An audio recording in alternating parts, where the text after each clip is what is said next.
3 months into Donald Trump's presidency, a competitive congressional race.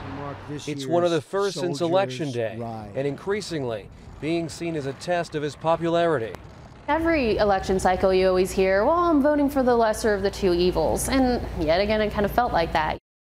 18 candidates are running in Georgia's 6th congressional district to replace Tom Price, the now Department of Health and Human Services Secretary.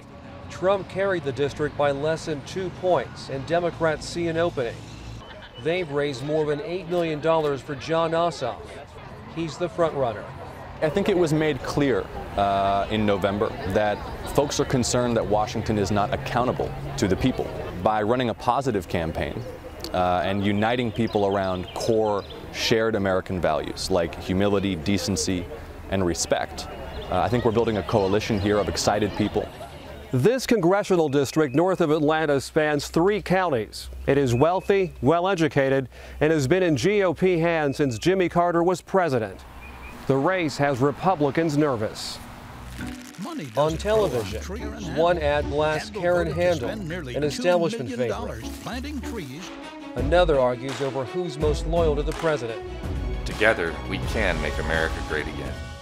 Will I support the president and be an advocate for some of the initiatives? Absolutely, when it aligns for the 6th district. But when all is said and done, my #1 job is to represent the people in this district with every fiber of my being. Republicans worry they could lose this long conservative district. An upset could embolden Democrats ahead of next year's midterm elections.